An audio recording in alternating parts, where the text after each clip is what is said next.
You know, I love to take my camera, like when I did a movie in the Philippines with Don McCullum. I don't know, he was a great war photographer. Amazing. I hung out with him and we would all go off and take pictures. And I just love to go into maybe the poorest areas and to talk to people and to take their picture, and if they're willing to take their picture, and to peek into that world.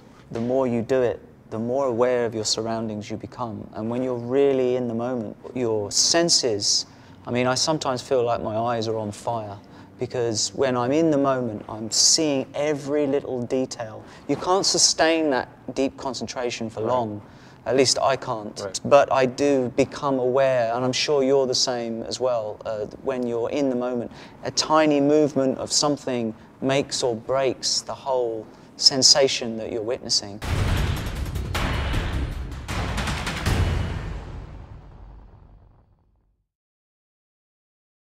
You could only shoot one more subject in your life, who or what would it be? Oh, that's a good one.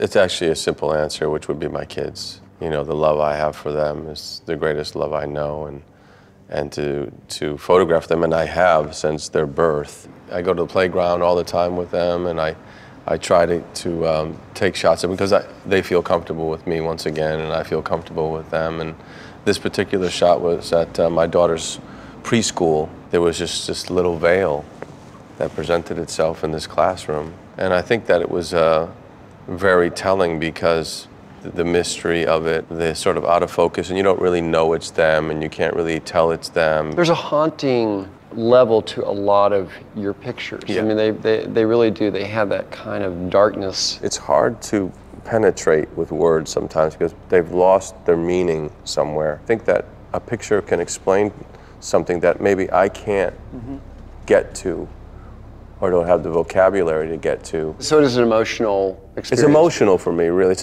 a translation. Hearing that from you, you're more of a photographer than you think, because that's what we do. We find ourselves in a situation, and it can be photographing a relative of yours or a best friend. It doesn't have to be someone well known or someone sort of important in society by any means, but you want to convey to people who weren't there what you felt like. Yeah. And that's certainly what I've always tried to do. I know that's what you do. And I actually don't think of myself as a photographer anymore. I think of myself as a storyteller.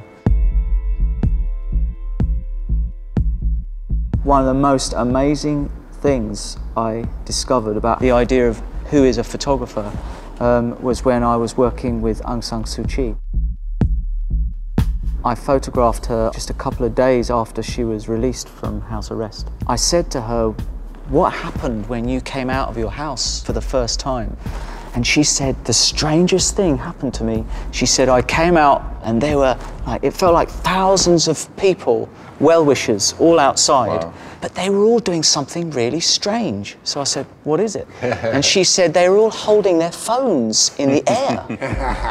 And she said, "Why were they doing that?" And I said, "There's cameras in the phones. They were taking your picture." And she said, "There's cameras in phones?" Right. She didn't know. Those are the people that are actually capturing perhaps the most important stuff. It's not even people like you and me. I think all this technology has empowered us incredibly, but it's also robbing us of something.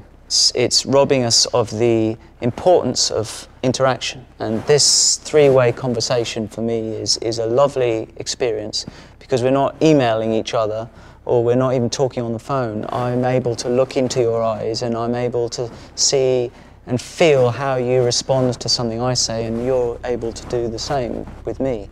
It's incredible because it's like everybody is suffering from ADD. You know, and no one can focus anymore. And I think they've done studies that a person can only look at it in an image or a YouTube clip or something like that, 40 seconds. That's the average now. That's crazy.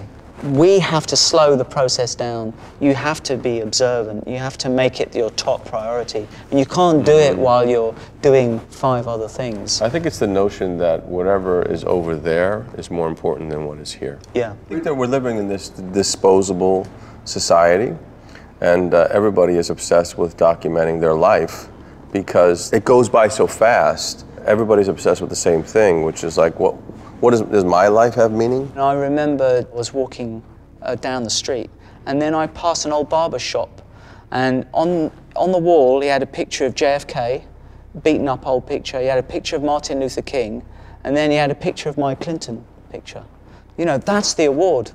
I mean, awards to me generally are like badges of mediocrity. It doesn't mean anything. But when it resonates with someone, someone connects with something that we wanted to say, then it means we succeeded. It means we reached someone. And that's what we do it for. We do it to reach someone and tell someone or try to move someone with a sensation that we felt. And that's a beautiful experience. Dylan, thank you for coming in. Thank you, Mark, for having me. Enjoyed having you in my studio. And Platon, thank you very much for always hearing incredible stories of the journey. I think we're very thrilled to do this, and it also shows a great generosity in you. That someone in your position of success also is humble and very aware of their surroundings. So, you know, it's a good sign.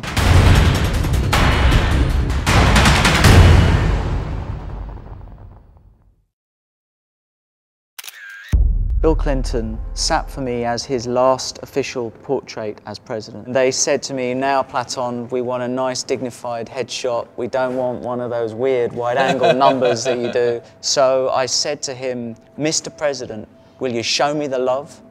And everyone in the room went dead silent. All his advisors, one of his advisors actually said, Mr. President, whatever you do, don't show him the love. So he said, shut up, I know what he means. 2 months later, I forgot about it, and Larry King comes on and he holds up my picture and he says, tonight we're talking about this. This is disgusting. It's all the photographer. He planned everything. The hands are big so he can feel you up. The legs are spread to present you with his manhood. And he said he's smiling, saying, I got away with it. And the tie is an arrow. I said to my wife, there goes my green card application.